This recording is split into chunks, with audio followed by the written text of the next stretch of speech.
warahmatullahi wabarakatuh. Bismillahirrahmanirrahim. Rabbi shrah li sadri wa yassir li amri wahlul 'uqdatam min lisani. Allahumma shalli wa sallim wa barik ala habibika Mustafa Muhammadin wa ala alihi wa sahbihi asma'in, nama ba'du. Yang kita hormati bersama Ketua Umum Pengurus Pusat Notaris Muslim Indonesia Bapak Heri Sosiawan SHMH, Bapak Sekretaris Umum Bapak Ahmad Bangsali SHMKN ya, Bapak Dewan Penasehat Notaris yang saya hormati, Bapak Zainal Arifin yang saya hormati, PLT Bupati Rembang saya hormati, semua yang hadir yang saya hormati.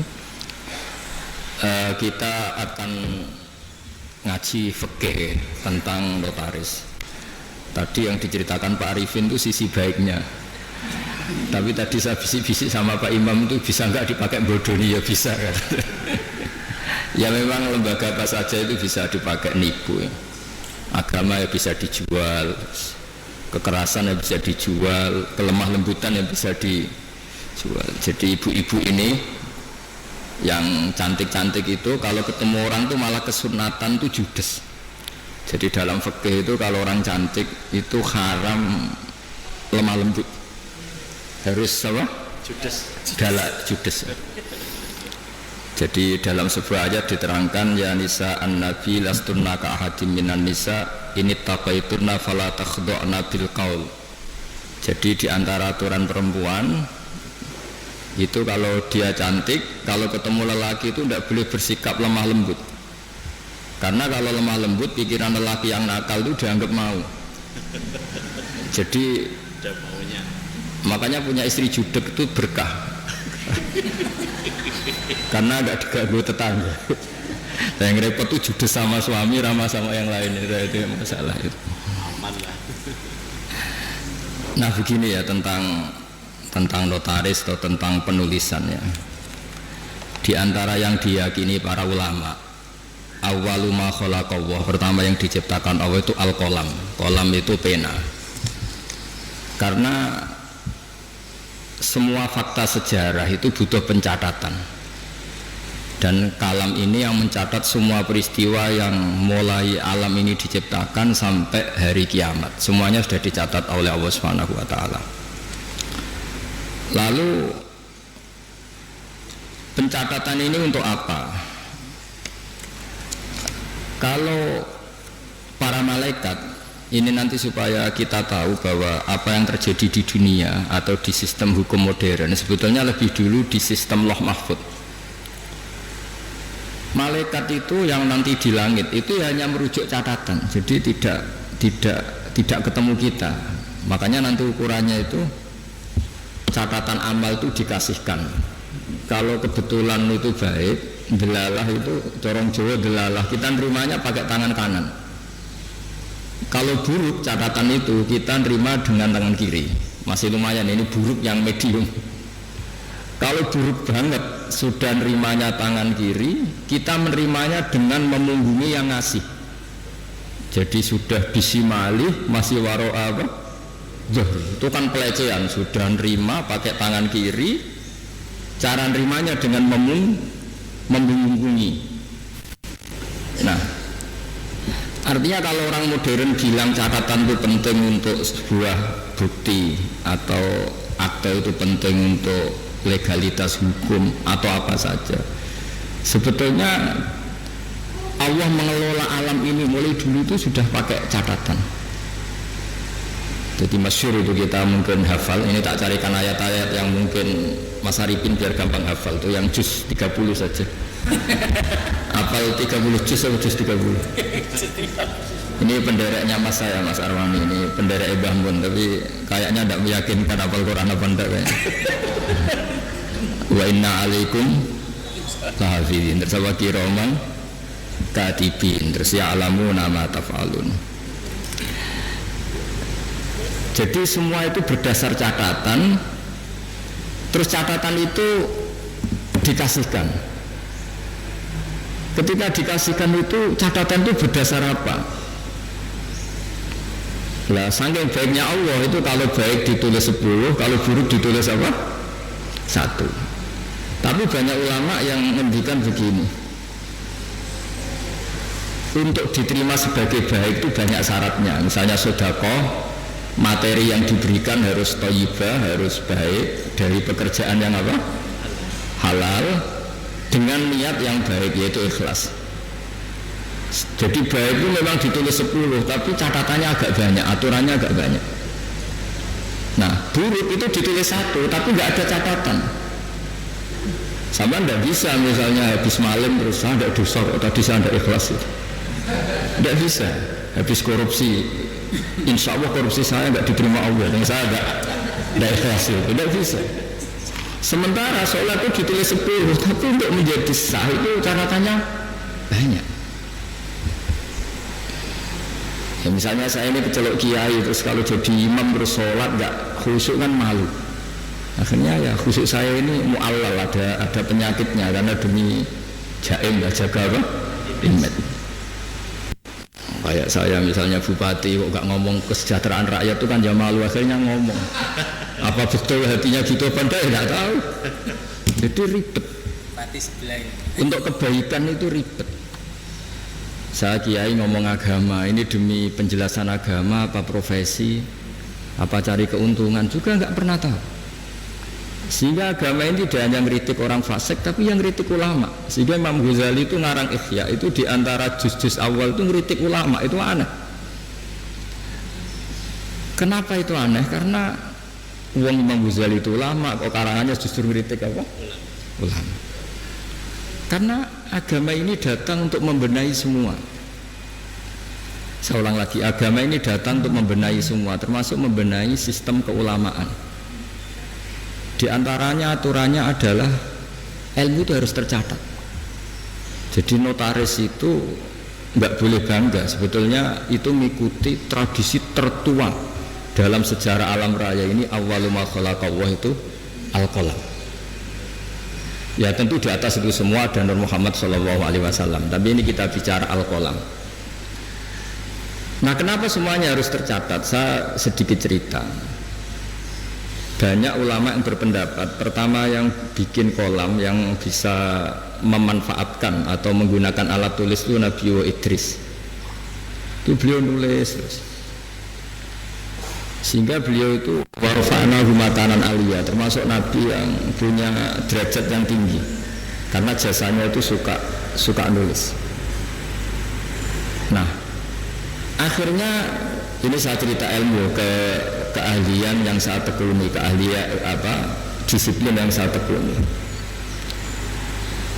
Ketika Rasulullah SAW masih sugeng, itu semua yang dilakukan itu dicatat. Andai kan nggak dicatat, maka kita tidak tahu mana yang dulu, mana yang belakang, dan nanti punya efek hukum yang dulu bisa dinasah, dibatalkan oleh catatan yang lebih baru. Seperti undang-undang juga gitu, ada revisi, semuanya ada amandemen, semuanya ada itu. Itu semuanya dicatat. Tapi jangan katakan catatan itu mengikat, ya tidak juga, karena yang bohong juga banyak. Sehingga dalam ilmu hadis ada hadis maudhu, dipalsukan. Jadi kalau notaris kok ceritanya baik semua kayak Pak Arifin, ya tidak mungkin hadis saja bisa dipalsu, apalagi notaris aktor. Itu di Jakarta saya sering ketemu orang-orang kaya kalau cerita satu tanah sertifikatnya bisa 3, asli semua. Ya kan ribet. Nah, kalau di dunia perdukunan itu semuanya bilang punya Nogo Sosro, asli semua. Sing ahli Stambul ya semuanya punya Stambul, semuanya ngeklaim asli semua. Jadi catatan itu penting. Tapi kemudian validitasi tadi menurut agama itu siapa? Dulu, era dulu yang dipercaya itu orang adil. Orang adil itu orang yang nggak pernah dosa besar atau tidak sering melakukan dosa kecil. Lalu dunia ini bergeser lebih mendengar ke saksi ahli. Ini yang mulai agak ruwet menurut agama, tapi nggak ruwet menurut ilmu modern. Yaitu saksi itu harus orang yang ahli, yang membidangi itu. Padahal ahli itu biasanya ya ahli dalam bidangnya, juga ahli ngakali. Makanya dulu guyonannya Gus Dur itu terkenal itu. Ada ustadz itu agak salah gitu. Ya memang salah gitu. Ada wartawan dia nggak ngerti ustadz, singkat cerita, Gus, ustadz itu orang suci, kenapa maksiat tuh? Jawabannya Gus Dur lucu, yang boleh maksiat tuh ustadz, kamu tidak boleh. Kenapa Gus? Karena dia tahu caranya tobat, kamu tidak tahu. Jadi sebelum maksiat sudah tahu, kalau melihat perempuan lain tobatnya wudhu kan gitu. Kalau ngerasani Pak Imam nanti tobatnya minta maaf kan, sebelum dosa sudah tahu caranya tobat. Nah, orang-orang ahli hukum, ahli pidana itu tahu cara ngakali pidana. Jadi, nah ini PR bagi kita semua. Lalu Allah itu tahu semua apa yang akan dilakukan hambanya, termasuk akal-akalan itu. Baik akal-akalan merekayasa kebenaran maupun akal-akalan dalam apa saja. Di sini akhirnya Quran itu ya bicara wa makaru wa makarallah wa huwa khairul makirin. Karena manusia itu mulai dulu cerdas. Ketika orang Yahudi dilarang berburu hari Sabtu dan hari Sabtu itu ikan banyak, mereka tidak berburu hari Sabtu, bikin jebakan, ya. Jadi bikin jebakan tok tapi nggak diambil. Setelah ikan itu tertahan, diambilnya hari Minggu, ya. Jadi ya, jebak, ya, jadi orang Sabtu ini tapi Minggu. Jadi Nabi Idris itu cerita yang terkenal, yang pertama manfaatkan alat tulis itu. Sampai anda usah tanya ini riwayatnya ini hoax apa enggak, hadisnya maudhu apa enggak. Nanti setelah alim saja tanya itu. Sebelum alim jangan tanya dulu. Baca kitab tidak bisa konyol al hadis maudhu enggak, ini ribet orang-orang. Nanti setelah alim bisa baca kitab baru debat saya, supaya nanti kalau masih debat tak tanya sudah alim kok enggak belajar apa sendiri. Nabi Idris itu ingin masuk surga. Singkat cerita, dia itu berdoa, ya Allah, di antara anak ini cerita ini jarang saya ceritakan. Pertama ini saya cerita di semua ngaji baru ini saya cerita. Ini agak spesial notaris ini, karena Nabi Idris ini nabi pertama yang apa? Memanfaatkan tadi alat tulis. Itu nabi itu ya aneh cara berpikir. Nabi itu memang ya agak aneh cara berpikir. Nah, tapi anehnya orang baik. Saya itu kok kasihan sama malaikat yang ngatur matahari. Kan kalau menurut keyakinan agama semua sistem alam raya ini dipasrahkan malaikat. Lahu muakibat, pokoknya semua yang mengatur alam raya ini sama Allah dipasrahkan sama malaikat. Lalu orang modern entah bilang itu satu sistem atau satu apa terserah lah. Tapi kalau istilah agama itu malaikat. Makanya diantara jawabannya Pak Quraisy Shihab ketika ditanya kalau makanan ada malaikatnya, hewan ada malaikatnya, padahal menurut ilmu modern itu tidak ada. Terus kata Pak Quraisy, jika gizi kamu katakan gizi, lalu vitamin kamu katakan vitamin, tidak ada yang melarang, kenapa agama pas bilang itu ada malaikat kamu ribet gitu. Jadi sebetulnya manusia itu yang lucu. Ketika sama tak kasih tahu, pisang itu ada vitamin apa? Kamu kan jawab vitamin A. Andai kan dulu penemunya bilang vitamin Z gitu kan, kamu tetap bilang Z. Iya kan? Kenapa ketika kita bikin istilah malaikat ribet? Jadi sebetulnya manusia itu aneh. Ya dulu orang ya nggak ada namanya bupati, adipati. Sekarang jadi bupati. Mungkin pencipta bahasa adipati emang kepiye ganti jadi bupati itu dulu adipati. Ya itu kan masalah nama saja, masalah apa? Singkat cerita Nabi Idris itu ya Allah, tolong beri keringanan malaikat yang bagian ngatur matahari. Nah, sebagian ngatur orang cantik kan ringan, bagian ngatur pohon-pohon yang indah itu ringan. Bagaimana malaikat yang ngatur apa? Matahari, panasnya kayak gitu. Terus kata Allah, doa kamu saya kabulkan. Hari setelah doa itu malaikat yang bagian ngatur matahari itu merasa rileks, nggak seberat kayak biasanya. Akhirnya tanya, ya Allah, kenapa saya sekarang jadi ringan tugas saya? Ya berkat doa ini Nabi Idris. Singkat cerita terus, tolong beri hak dia terbang ke langit karena sudah mensyafaati saya. Terbang dia ke langit. Ketemu malaikat. Jadi orang baik itu ya kadang ngakali. Ketemu malaikat. Kata malaikat Israel, tolong saya kasih tahu rasanya mati. Tapi ya kasih mati dia. Akhirnya di surga. Setelah di surga itu cerita kiai kuno itu, setelah kamu belum saatnya masuk surga, pulang lagi.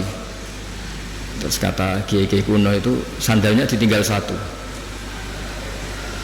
Terus kata Nabi Idris, saya belum bisa keluar Gusti sebelum sandal itu ketemu. Lah surga itu luas, dicari sampai sekarang nggak ketemu.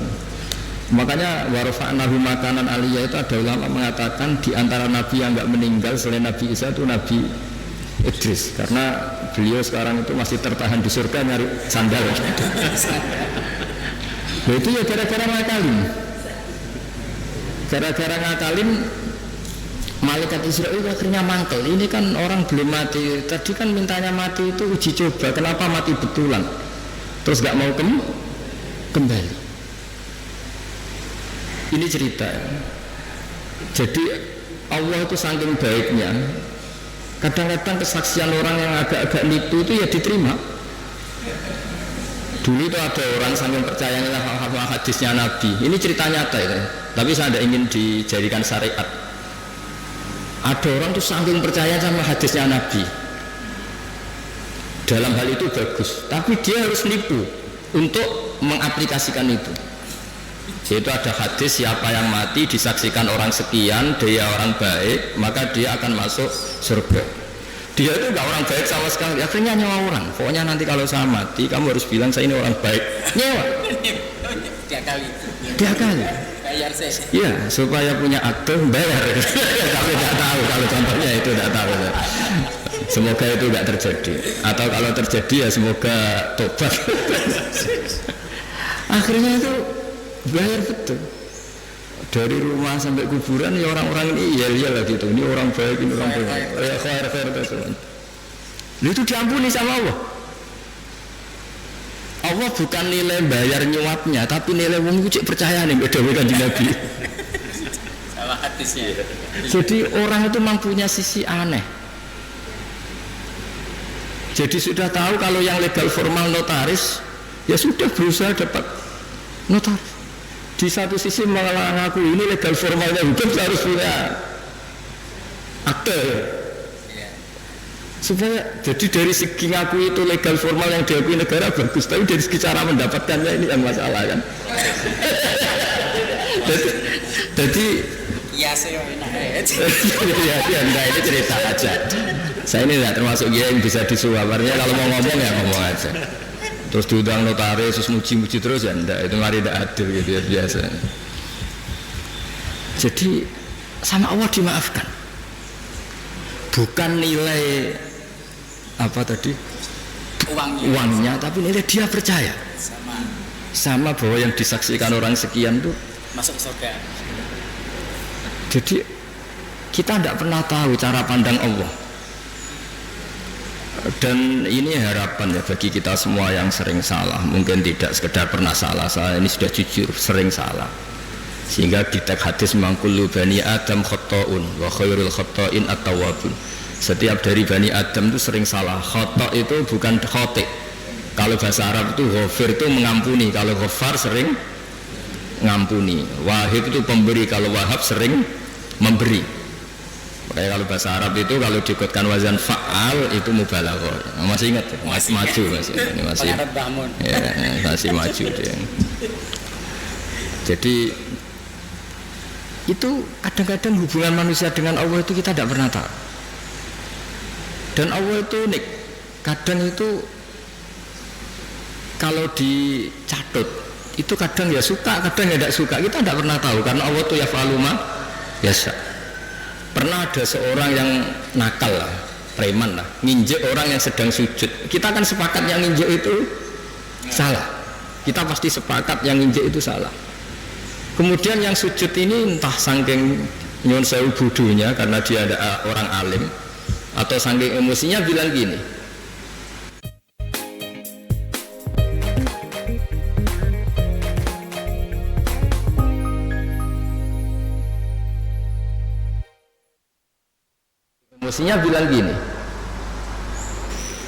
wallahi la yaghfiru wa lak.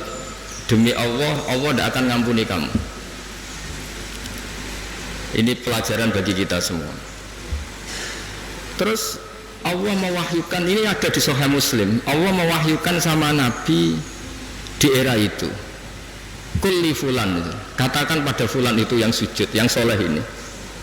Man dzalladzi yata'alla alayya alla aghfira li fulan. Beritahu orang yang sujud ini, yang soleh ini, kenapa dia mencatat nama saya hanya satu, sepihak. Saya ini Tuhan loh, bisa aghfir, bisa u'adzib, saya ini bisa memaafkan, bisa menyiksa. Kenapa sifat saya yang diceritakan hanya saya pasti menyiksa? Ini tidak fair kata Allah. Kan ini hanya diceritakan demi Allah, Allah tidak akan memaafkan kamu. Loh, saya ini Tuhan, saya saja memaafkan, saya ini punya sifat ghafur, kenapa yang diceritakan pasti tidak fair, tidak memaafkan? Jadi kita tidak, padahal kita secara fikih suka memihak yang sujud kan tentu. Itu ibarat satu keluarga nakal, terus kakaknya bilang, nak sepeda motor buat dulu mesti bapak mesti ngamuk, jebule bapak era ngamuk, lah sepeda sopo narawai bapak malah kayak togo ribet kan. Kita tidak pernah tahu tingkat pemaafnya orang tua. Nah kita hubungan dengan Tuhan kalau kita soleh seringnya gitu. Dengan kita Allah memaafkan, dengan orang lain tidak. Tidak bisa seperti itu. Allah tetap punya sifat dua, diulang-ulang itu. Yaghfiru liman yasha wa yu'adzibu. Tapi inginnya kita sama orang lain, apalagi itu musuh kita, Allah yu'adzibu man yasha. Tapi dengan kita yaghfir. Jadi Allah itu kita atur kan. Ya itu tidak boleh. Allah tetap yaf'alu ma yasha. Jadi bisa saja saya nanti masuknya surga itu dulu Pak Imam saja, meskipun hanya PLT Bupati, bisa saja. Karena Allah yaf'alu masa boleh saja. Tapi boleh juga kalau dia dahulu saya diusir lagi, ya boleh saja kan. Tapi yang jelas itu Allah nggak suka dicatat sepihak, itu nggak suka. Nah sehingga maksud saya ngaji di sini, ketika kita sudah punya legal formal akte misalnya, jangan lalu melupakan bisa saja fakta sebenarnya tidak seperti itu. Karena tidak gampang, legal formal mewakili fakta itu tidak gampang. Saya cerita sedikit ini sekaligus peringatan bagi semua yang nangani hukum lah atau legal formal. Saya juga pernah didolani Dirjen Kemenhum. Saya sering cerita dulu ada orang bercekcok di depan Nabi, 2 orang. Itu Nabi cara ngendikan tuh hati-hati sekali. Fala Allah ba'dukum alhana min ba'din. Mungkin di antara kamu ada yang lebih fasih berargumentasi. Fa'ad dia, kemudian saya putuskan sesuai argumentasi yang saya dengar karena lebih meyakinkan. Akhirnya saya menangkan. Tapi ketika saya menangkan dan dia ternyata salah, sebetulnya saya hanya ngasih dia neraka. Maka bertobatlah orang yang berpinter argumentasi. Jadi kan data itu ya bisa dipalsukan, argumentasi bisa dikondisikan, apa saja bisa. Jadi Nabi yang Nabi saja ketika bikin keputusan tentang sengketa-sengketa sosial, Nabi kalau ngendikan fala Allah ba'dukum alhan itu lebih fasih berargumentasi, sehingga saya putuskan sesuai data yang diberikan ke saya. Tapi ketika data itu palsu atau enggak benar, sebetulnya saya hanya ngasih dia neraka. Dan data ini banyak ribet. Ini saya cerita sesuai bidang saya. Nanti yang di notaris atau di kehakiman atau apa saja bisa mengkiaskan, atau orang tua atau apa. Data itu membingungkan. Makanya dulu di antara cerita yang disebut Quran antara Nabi Dawud sama Nabi Sulaiman. Nabi Dawud itu orang soleh. Mulai dhisik nek wong soleh kon mikir teman-teman itu rapati iso. Perkarane iku pikirane donya wis pilih buan ngono. Dadi wong soleh nek dadi pemimpin rada ribet. Nanti kira-kira bupati mbek kula ya saleh kula nak mimpin niku ribet. Wong saleh iku mergo cara wong saleh iku donya iku sepele, buan PPN barang napa donya wae. Tapi nak wong rapati saleh kan iman. Dadi penting ra saleh itu kadang ya penting. Singkat cerita itu ana isu ya. Ana isu itu wong ayu tapi stres. Diperkosa wong 4. Walhasil akhirnya hamil terus dilaporkan ke Nabi Dawud. Nabi Dawud barang dilapuri Sing 4 ini termasuk tokoh. Ora usah diterusno tokoh agama nanti keliru, nanti geger. Wae tokoh lah. Ya aja muni tokoh birokrasi kok banyak tersinggung. Wae tokoh. Malah itu orang terpandang. Singkat cerita Nabi Dawud dilapuri paling dihamili anjing. Yang 4 orang itu bilang gitu. Nabi Dawud namanya orang soleh, yes. Daripada mengkasuskan orang yang enggak kasus, ya diam aja. Setelah keputusan itu kelar, Nabi Sulaiman masih umur 13 tahun ke situ. Kalau saya hakimnya, maka akan saya putuskan tidak seperti yang diputuskan bapak saya. Padahal Sulaiman itu bin Dawud. Terus kata Nabi Dawud, ya sudah kamu gelar pengadilan lagi, kamu hakimnya. Jadi dulu itu biasa anak sama bapak beda itu biasa. Kalau urusan ilmu biasa. Kalau sekarang ada anak beda gegernya itu biasa tuh. Kalau masalah ilmu, misalnya lagi masalah ilmu, bukan masalah harta, bukan masalah kekuasaan. Akhirnya Nabi Sulaiman, dan ini menjadi ilmu yang sekarang ditiru para intel, para kasat reskrim, para itu. Nabi Sulaiman akhirnya tanya sama 4 tokoh ini, 4 orang gitu aja lah, nggak usah tokoh ribet. Tapi sebenarnya tagnya itu tokoh. Dipanggil satu-satu. Yang merkosa itu anjingnya warnanya apa? Hitam katanya. Dah kamu ke sana. Yang kedua ditanya, warnanya apa? Merah. Padahal 4 orang itu ketika di depan Nabi Dawud, 4-4-nya bersaksi bahwa itu diperkosa anjing. Semuanya menyaksikan. Nabi Dawud memutuskan ya sudah anjing gitu. Nabi Dawud nggak mau ribet. Berarti sudah merah, hitam, putih. Nggak tahu yang keempat jawab ungu apa nggak ada anjing. Pokoknya 4 ini warnanya beda-beda. Setelah satu-satu terus dikonfrontasi bareng. Kamu tadi bilang apa? Hitam. Kamu tadi bilang apa? Merah. Kamu tadi bilang apa? Putih. Katanya menyaksikan bareng. Kenapa anjingnya jadi beda-beda? Berarti kamu bersekongkol bohong ya? Akhirnya ngaku kalau keempat ini yang tadi yang merkosa. Jadi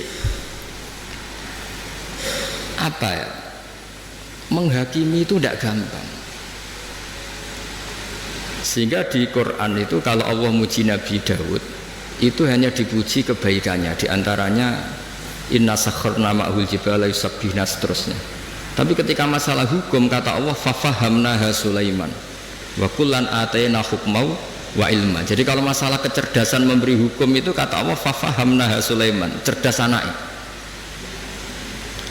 Begitu juga ketika ada mbak sama adik punya anak, sama-sama punya anak itu kalau kecil kan wajahnya mirip-mirip, apalagi saudara ya, anaknya mbak sama adik.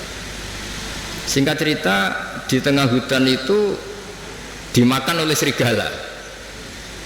Ya kalau sama-sama cantik anaknya kan mirip-mirip karena bersaudara. Nah sing sitok Afrika, sitok Indonesia kan raine sekarang beda. Ini kan sama-sama satu klan yang sama, satu marga. Setelah dilaporkan Nabi Dawud, beliau memutuskan sesuai yang meyakinkan argumentasinya. Diputuskan, ya sudah yang hidup ini milik kamu. Misalnya menang adiknya. Ya sudah, karena kebetulan yang sebetulnya punya bayi tadi tidak bisa berargumentasi. Akhirnya Nabi Sulaiman ya sama, kalau saya hakimnya tidak saya putuskan seperti itu. Ya Nabi Dawud ya fair, silahkan gelar apa pengadilan lagi, digelar. Terus kata Nabi Sulaiman, ambilkan sapeso ya.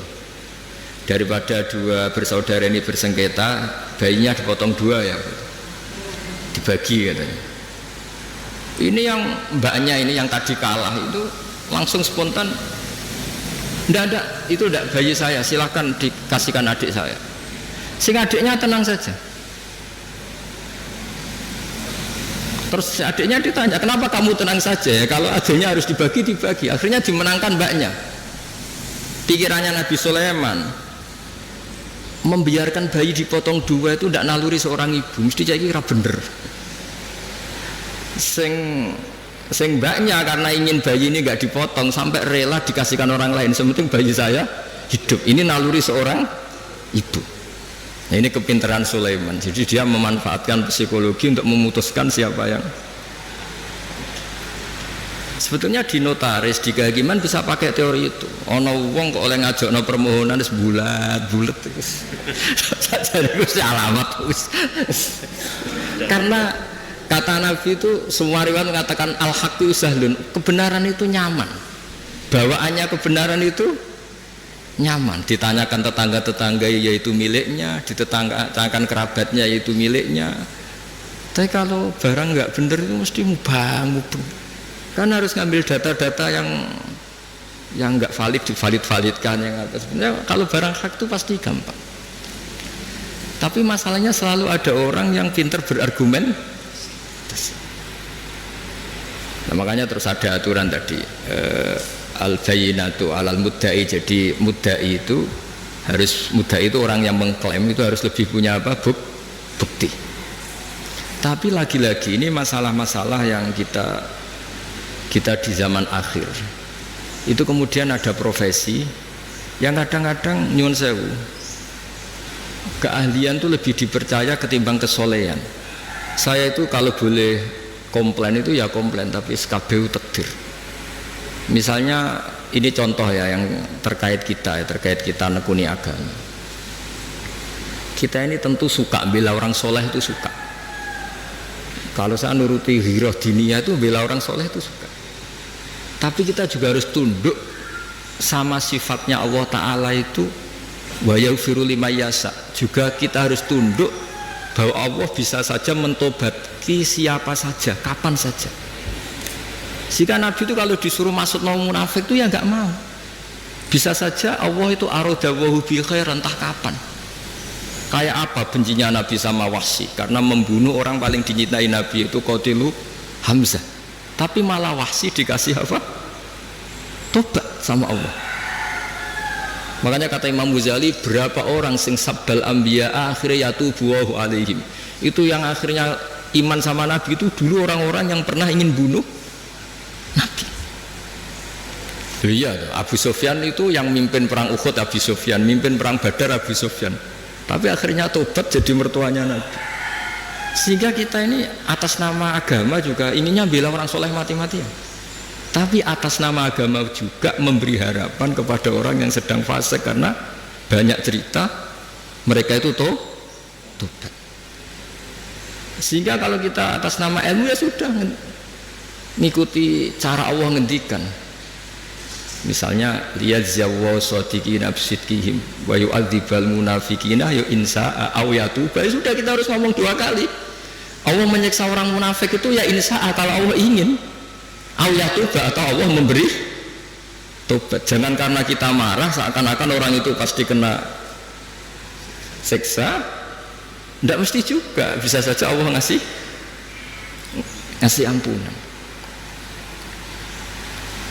Makanya ada 2 hadis terkenal dalam hal ini. Yang satu Nabi pernah ngendikan al-qatil wal maqtul finnar. Yang bunuh maupun yang dibunuh sama-sama di neraka. Sahabat komplain, hadza al-qatil fama balul maqtul. Oke, kalau pembunuh di neraka masuk akal ya Rasulullah. Kalau yang dibunuh kenapa harus di neraka? Jawab Nabi itu unik. Yang dibunuh itu sebetulnya masalah nasib saja, mentalnya tetap pembunuh. Sehingga dia harus tetap ketika orang duel sama-sama pakai pedang, semua mentalnya apa? Pembunuh. Mentalnya sama-sama, cuma inisial mati, tapi mentalnya tetap pembunuh.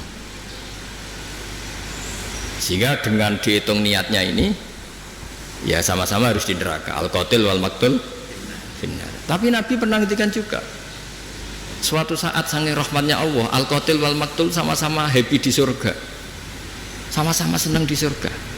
Hadza yaqtulu hadza fayatubu hadza, ya akhirnya ketemu di surga. Ya tadi Sayyid Hamzah karena dibunuh Wahsy, beliau syahid langsung surga. Wahsy karena tobat dan mengkafaroi membunuh Musailamah al-Kadzdzab juga di surga. Semuanya mungkin karena Allah yaf'alu ma yasha. Dan Allah yaghfiru liman yasha wa yu'adzibu man yasha. Nah di sini kenapa banyak kiai-kiai alim itu tidak tegas. Kata orang yang nggak pinter, kiai NU ora tegas. Sakjane kok perkara tegas ora tegas. Ya pancen ngaji, ya untuk ngaji wis ngene iki wae.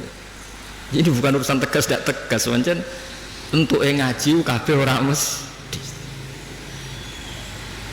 Sehingga sing soleh pun berdoa mati-matian supaya husnul khotimah.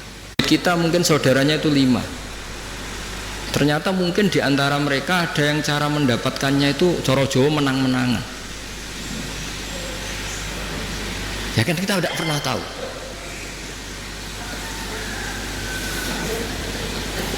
Ya kita tidak pernah tahu. Makanya di sini dibutuhkan selalu apa? Istighfar. Ya saya ulang lagi ya. Jadi kita ini tidak pernah tahu. Jangan-jangan yang kita miliki itu ada kecampuran-kecampuran hak orang lain. Karena kita tidak pernah tahu. Meskipun sekarang legal formalnya kita punya sertifikat, punya seperti ini contoh. Mungkin ini banyak yang tersinggung, tapi ini hukum tetap saya beritahu. Dulu Nabi itu melarang kalau orang terpelajar bertransaksi sama orang lugu.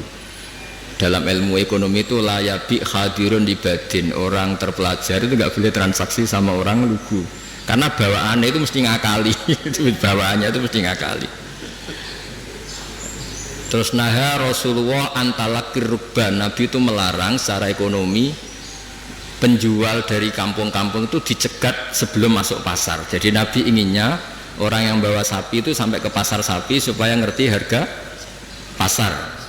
Tapi kadang-kadang tengkulak itu suka dicegat di perjalanan, apalagi dulu belum ada internet, belum ada HP. Terus orang dicegat ngertinya yaitu sudah harga terbaik.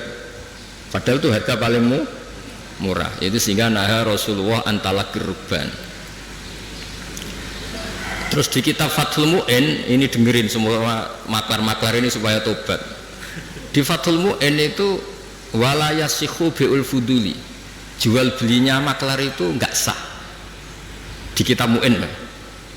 Tapi Indonesia kan enggak anut Mu'in, anut untung rugi kadang-kadang itu. Jadi misalnya gini Pak Arifin ya, saya ini orang desa bawa sapi ya, sudah mbah-mbah tua itu, sudah mbah-mbah tua bawa sapi. Biasanya bawaannya maklar itu, mbah ini jenengan sapi ini kepengen pajeng pinten ya 10 juta. Puluh mbah 10 juta. Biasanya mbah tua itu dilungguhno ning warung kon ngopi, dibiayai paling 5.000 kan kopi. 5.000. Terus si Pak Arifin tadi jual sapi itu di pasar. Kalau laku 11 juta ya dijual, mbah mau dikasih 10 juta. Tapi kalau lakunya hanya 9, gak ngangkat mbah dibalekno meneh. Mau rugi 5.000. Nah, pertanyaannya gini. Ketika nyata-nyata laku 11 juta, uang 11 juta itu imbalannya sapi apa imbalan omongannya Pak Arifin? Harga sapi apa harga apa? Enggak, sapi itu masih milik siapa coba? Mbah itu. Berarti uang 11 juta itu milik siapa? Mbah itu. Tapi kamu ikhlas enggak nyetorkan 11 juta? Mana cari ini. 1 juta berarti ini. Mesti mbah mau kan sampean kepengen 10 juta, ini 10 juta. Pertanyaannya tetap saja secara fikih 11 juta itu semuanya milik mbah tadi. Karena yang kamu jual masih. Nah, sebetulnya ada cara supaya halal. Mbah sapi tak utang. Berarti kalau diutang nanti ketika payu 11 juta ya kamu ya gak masalah kan posisinya mbah sapimu payu dol piro 10 juta. Oke 10 juta tak utang mbah ya. Berarti payu 11 juta kamu bayar 10 juta. Tapi resiko nak payu 8 juta kamu tetap bayar 10 juta. Tapi kalau selama akadnya maklar itu yang kamu jual tetap milik mbah itu, dan berapapun harganya uang itu ya milik mbah itu, karena as-saman fi muqabalatil mabi, harga ini tetap harga barang yang dijual, sementara itu masih milik mbah tadi. Jadi nah saya tidak tahu apa mazhab lain membolehkan itu enggak, tapi tetap normalnya itu ribet. Jadi makanya Nabi itu dulu itu nggak suka kalau ada orang lugu-lugu dagangan ke pinter, nggak suka. Sampai Nabi ngintikan la yabi hadirun di badin. Hadirun itu orang kota, badin itu orang bedui, saking inginnya itu. Nah artinya mungkin di notaris, di kejahakiman, di kejaksaan itu Ojo sampai lawang terpelajar berperkara ambek wong lugu bawaane iki bodoni iki dibodoni kan. Apa juga kita harus pakai hukum seperti itu? Potongane kok lugu mbek wong pinter. Sik mbah ora babak kok sik golek sing babak. Jadi ini kebenaran saya itu memang ingin mengungkapkan ya. Jadi cobalah perbaiki perilaku kita. Jangan sampai ada pembodohan dalam perdagangan maupun dalam pendidikan. Dulu ketika kita komplain sama sistem pendidikan nasional kenapa sering ada regulasi juga gitu. Masa yang di NTT sama daerah-daerah terbelakang standar nasionalnya disamakan yang di Jakarta, kan nggak boleh. Sama sebenarnya di perdagangan juga gitu. Masa orang pinter boleh kulak barang di daerah-daerah yang terpencil, mesti bawaannya juga ngakalin gitu. Jadi cuma ya gimana ya kita seperti itu mau, cuma ini cerita ngaji, kamu ngelakoni nge monggo boten nge istighfar, soalnya ini kan cuma saya harus ngomong supaya orang itu ngerti lah sebenarnya agama ini menata semua.